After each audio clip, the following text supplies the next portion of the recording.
अस्सलाम वालेकुम viewers, welcome to another episode of tooth talk.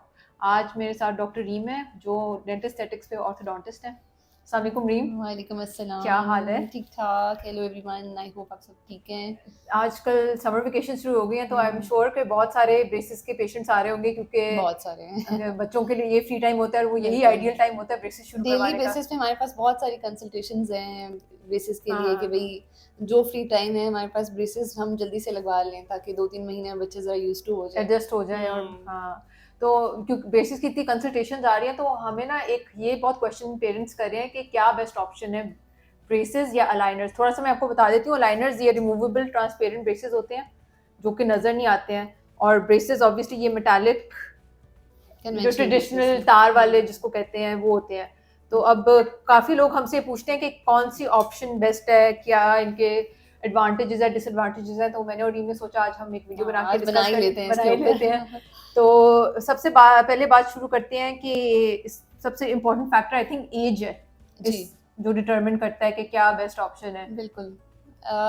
Braces के लिए कोई एज लिमिट नहीं होती। हम्म आप अपनी टीन्स में स्टार्ट करवा के 40s 50s में भी लग करवा सकते हैं। हमने यहाँ पे पेशेंट्स आपको पता है ट्रीट किए हैं माशाल्लाह, 50s वाले भी पेशेंट्स को ट्रीट हम्म। किया हुआ है। लेकिन इसमें थोड़ा सा डिफरेंस ये होता है कि जो टीन्स वाले बच्चे होते हैं वो थोड़े से इतने कंप्लाइंट नहीं होते अलाइनर्स को लेके। अलाइनर्स का जैसे आप सबको पता होगा कि रिमूवल ब्रेसेस होते हैं, उसको खुद हम्म उतारना, खाने के टाइम उतारना, सफाई के टाइम पे उतारना और बार बार इसको चेंज करने एग्जैक्टली, वाली चीज़ होती है। वो बच्चे वो नहीं बच्चे कर नहीं पाते कर हैं। हाँ, पाते फिर हैं। वो गुम जाते हैं और ट्रीटमेंट वैसे चल नहीं एग्जैक्टली पाता। हाँ, तो ये एज का एक फैक्टर हो गया कि हाँ, जो टीन एज होती है उसके लिए बेस्ट बेहतर है कि ब्रेसेस है, उसमें आप फिक्स बेसिस ब्रेस करवा करवा लें। लें। और अगर आप एडल्ट हैं, वर्किंग हैं, आपको तो आप ये रिमूवेबल ब्रेसेस, ट्रांसपेरेंट ब्रेसेस करवा ट्रांसपेरेंट लें। अलाइनर्स बेहतर है बिल्कुल। सेकंड चीज़ वो जो कंप्लायंस की भी इसी में आ जाती है कि अगर हम्म, आप कंप्लायंट होंगे तो आप अलाइनर्स करवा सकते हैं क्योंकि बिल्कुल। ये आपके हाथ में है। आप देखें जैसे ब्रेसेस है, ब्रेसेस का कंट्रोल होली सोली आपके डेंटिस्ट के हाथ में डेंटिस्ट है। के हाथ में, और अलाइनर्स का कंट्रोल पेशेंट के पेशेंट हाथ के में है। हाथ में। पेशेंट ने हर महीने आना है ब्रेसेस के ट्रीटमेंट के लिए।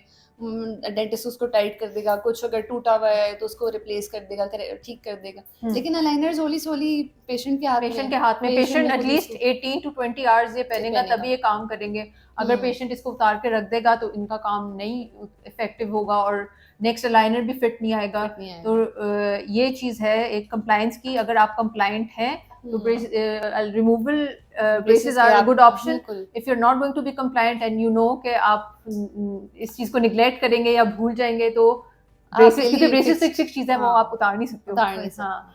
तो दूसरा एस्थेटिक, ऑब्वियसली ये एक बहुत बड़ी चीज़ है, हाँ, दोनों में फ़र्क। आजकल अलाइनर्स इस वजह से पॉपुलर हो गए ना क्योंकि एस्थेटिकली सब लोग बहुत ज़्यादा कॉन्शियस कॉन्शियस है हैं, कंसर्न्ड हैं कि इवन नज़र के ना आए। पहले ये बच्चे इतने कंसर्न नहीं थे, नहीं बच्चे थे। भी कंसर्न हो हाँ, गए हैं। बिल्कुल। अभी अभी जो पेशेंट हाँ, देखा है पेशेंट उसकी मदर तुम्हें यही कह रही ही थी कि वाज़ 13 और ही वाज 14 13 या एंड ही वाज़ कंसर्न्ड कि नज़र नहीं आनी चाहिए नजर ब्रेसेस। नहीं आने चाहिए इस एज में ही। हाँ, इसी ऑल्दो फिर एक ऑप्शन आ जाती है सिरेमिक ब्रेसेस की जो कि वाइट कलर के होते हैं। वो होते फिक्स ब्रेसेस ही हैं लेकिन लेकिन वो वो टूट व्हाइट कलर कलर्ड के हैं तो थोड़ा कम चलो। नजर आते हैं। हाँ, लेकिन ऑब्वियसली ये बिल्कुल ट्रांसपेरेंट होते हैं, बिल्कुल भी नजर नहीं आते हैं। हाँ, नज़र नहीं एक आते। लोग ये भी क्वेश्चन करते हैं कि बिल्कुल पास अगर आप होगे फिर नजर आएंगे। हुँ। लेकिन ये आई थिंक वो लेकिन ऑब्वियस नहीं होते वो जब हाँ तक आप बिल्कुल खुद गौर से नहीं देखते वो एग्जैक्टली नज़र नहीं आएंगे तो इस नजर वज़ह नहीं से आते। तो अगर एस्थेटिक जिन लोगों को बहुत कंसर्न होता है उनके लिए ऑब्वियसली अलाइनर्स अलाइनर्स हैं। एंड ब्रेसेस में हाँ you can go for ceramic. मतलब if you are more concern and you can not control it yourself तो फिर सिरेमिक इज द हाँ ऑप्शन कि चलो वो थोड़ी इसकी विजिबिलिटी कम है हाँ तो वो भी एस्थेटिकली अच्छा लगता है। हाँ, फिर बात कर लेते टाइम, दोनों में टाइम हाँ, कितना टाइम लगता है। ड्यूरेशन इज मोर और लेस सेम कि जो ट्रीटमेंट ड्यूरेशन है साल। थोड़ा सा अलाइनर्स आई थिंक फास्ट थोड़े ट्रैक से हो गए फास्ट हैं तो ट्रैक ये हो थोड़ा गए। जल्दी शायद हाँ, खत्म हो क्योंकि वो जाता एवरी है। 10 डेज अपने चेंज चेंज करने भी करने हैं। हैं इनिशियली, ये बिल्कुल 14 डेज पे था, अब क्योंकि काफी एडवांसमेंट आ गई, ट्रीटमेंट बिल्कुल 10 डेज और हो गए थे। बिल्कुल इस तरह से और बाकी ब्रेसेस के लिए 3 वीकली या 1 मंथली विजिट होता है तो थोड़ा सा ये डिफरेंस आ जाता है, कुछ मंथ्स का डिफरेंस आ सकता है हाँ, और लेकिन वो भी आई ऑलमोस्ट थिंक सेम होता है। पेशेंट जब निग्लेक्ट करता है अपने अपॉइंटमेंट्स पे, रेगुलर नहीं होता है ब्रेसिस की, तो उनका ट्रीटमेंट लंबा हो जाता वो है। क्योंकि टूट जाता तो है वो हाँ फोर्सेस लग नहीं रही होती तो हमें थोड़ा सा पीछे जाना पड़ता है आगे जाने हाँ, की बजाय तो ये तो चीज़ ये है। होती है। और फिर मुझे ये बताएं कि हाँ एक और चीज़, फ्रीक्वेंसी ऑफ विजिट, डेंटिस्ट अगर आप अलाइनर्स के पास हैं, आपको बार बार डेंटिस्ट को विजिट नहीं करना नहीं पड़ता करने है, की जरूरत, हाँ और जी। ब्रेसेस में आपको रेगुलर एवरी दिखाना 3 पड़ता है। वीकली या 1 मंथली विजिट, या बीच में अगर कुछ ब्रेक हो गया तो मिड टर्म विजिट भी हो जाता है एक ना। हाँ, अलाइनर्स के लिए सिर्फ आपने विजिट करना है जब आपका कोई प्रोसीजर कोई ऐसा है जो इंटरवेंशन है, यस वो कोई इन तभी क्लिनिक आपने आपने करना है। करना और बहुत से लोग जो पाकिस्तान में नहीं रहते हैं, उनके लिए बहुत फिर अच्छा है। बहुत अच्छा ऑप्शन है कि क्योंकि उनको बार बार डेंटिस्ट को दिखाने के लिए नहीं आना पड़ता। वो हम अलाइनर्स का बॉक्स उनको दे देते हैं, वो घर में अपना खुद ही ट्रीटमेंट कर सकते हाँ हैं। जी। Whereas with braces obviously you have to You visit the definitely have to visit dentist, the dentist. Exactly. तो ये एक चीज आ जाती है। बाकी एंड रिजल्ट तो दोनों का Same, सेम है। हाँ बिल्कुल सेम होता है, हाँ, बिल्कुल सेम होता है इसमें। कोई इसमें नहीं है। हाँ, कोई बहुत ऐसा केस हो जो हमें अलाइनर, वो डेंटिस्ट आपको वो देख आपका के डेंटिस्ट देख के डिसाइड करेगा सिवियरिटी के हिसाब से कि आपको फिक्स ही लगवाने बेहतर है कि हम दोनों के साथ, चाहे हम अलाइनर्स लगवा लें या फिक्स लगवा लें तो सेम रिजल्ट होगा। जनरली जो इस कैटेगरी में आते हैं कि उनको हम दोनों के साथ ट्रीट कर सकते हैं, उनका बिल्कुल सेम रिजल्ट होता है। सेम कुछ केसेस ऐसे हैं फॉर एग्जांपल सर्जिकल केसेस, या और इस पे हम डिटेल्ड और भी वीडियो कर सकते हैं कि कौन से कैंडिडेट सुटेबल नहीं होते अलाइनर्स के लिए, उनका वैसा रिजल्ट जाहिर नहीं आएगा अलाइनर्स के साथ, लेकिन जनरली सेम रिजल्ट। हाँ।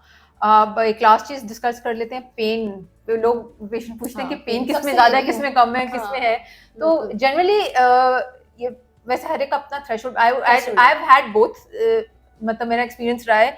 तो पेन मुझे तो किसी में भी नहीं फील हुई, वो एक्चुअली आपका पेन अपना। नहीं होता, वो दांत जब मूव कर रहा होता है वो नेचुरली एक प्रेशर होता है। वो चाहे आप अलाइनर्स लगा Exactly. लें, वो आप फिक्स लगवा लें, आपने जैसे दोनों ट्रीटमेंट्स करवाए हैं, आपका थ्रेशोल्ड तो ज़ाहिर सेम है ना, तो हाँ। आपको फील हुआ होगा अलाइनर्स के टाइम पे भी प्रेशर ओ फील बाय होता द वे, जब आप अब लोग ये ना कि इस दोनों ट्रीटमेंट क्यों कराए हैं, मैं ये भी क्लियर कर दूं कि मेरे इनिशियली ब्रेसेस हुए थे, और बचपन में तो मैंने ऑब्वियसली रिटेनर एक बहुत इंपॉर्टेंट चीज होती है, जो कि तब मैं डेंटिस्ट नहीं थी, मुझे इतना आइडिया नहीं था, मैंने रिटेनर्स नहीं पहने और मेरा रिलैप्स हो गया। That's why I had to go for aligners, in case लोग समझे अच्छा इसने 2 कराए हैं, ये क्या है, क्वेश्चन ना करें और ट्रीटमेंट्स को कि 2 दफा कराना पड़ता है या क्या। तो ये मैं बता दूं, रिटेनर की वजह से मुझे दोबारा कराना पड़ता। सो आई हैव हैड बोथ, सो मुझे तो दोनों में ही कोई इशू नहीं हुआ। वही बात है ना, हर पेशेंट टू पेशेंट वेरी करता है। इसमें मैं आपको एक जरा फनी स्टोरी सुनाती हूँ। मेरी एक पेशेंट थी 2-3 इयर्स अगो, मैंने उनका ट्रीटमेंट शुरू किया। तो जैसे जनरली मैं हर किसी को ये बता के भेजती हूँ, हम दे देते हैं ना, इंस्ट्रक्शंस देते हैं कि अच्छा पेन भी हो सकता है, आपको शायद सोरनेस भी थोड़ी हो सकती है। एक दिन गुजर गया तो पेशेंट की मदर का मुझे फ़ोन आता है, वो कहती हैं डॉक्टर मैं थोड़ी परेशान हूँ। क्यों? तो कहती हैं कि आई वाज़ एक्सपेक्टिंग कि कहेंगी बहुत दर्द हो रहा है छाले बन रही हैं। तो मैंने कहा आपने कहा था कि दर्द होगी, मेरी बेटी को तो दर्द ही नहीं है बिल्कुल। अच्छा ये भी कंसर्न हो सकता है कि दर्द नहीं है, तो मैं परेशान हूँ कि हाँ, तो this is all about threshold. किसी को बहुत ज्यादा पेन फील हो सकता है, किसी को नहीं, लेकिन जनरली हाँ प्रेशर होना, जब आप नया लाइनर लगा रहे हैं या डेंटिस्ट के पास फिक्स ब्रेसेस का विजिट करवा के जा रहे हैं, 3-4 दिन प्रेशर होना इज नॉर्मल। हाँ, तो बस ये मेन चीजें यही हैं जो डिटरमिन करती हैं आई गेस। तो to summarise, I think age ही एक ऐसा फैक्टर है जो डिटरमिन करता है आप अलाइनर्स के लिए कैंडिडेट हो या ब्रेसेस के। बाकी आपका डेंटिस्ट ऑर्थोडोंटिस्ट जो आपको बेहतर गाइड कर सकता है कि आप क्या लगवाना चाहिए, क्या नहीं लगवाना चाहिए। So I hope this video was helpful और लोगों को डिसाइड करने में आसानी हो कि उनके लिए क्या बेहतर है। लेकिन ऑब्वियसली ये डिसीजन लोग खुद नहीं ले सकते, उन्होंने उनका डेंटिस्ट ही उनको एडवाइस करेगा उनके केस के लिए क्या बेस्ट है। So thank you so much, team. Most welcome. So we'll make more videos on braces or more It was a topics. nice healthy discussion. If you guys have any questions, हाँ, related to braces, aligners, आप हमसे पूछ सकते हैं और हम फिर next topic आप लोगों के suggestions के हिसाब से रखेंगे. Thank you. Thank you.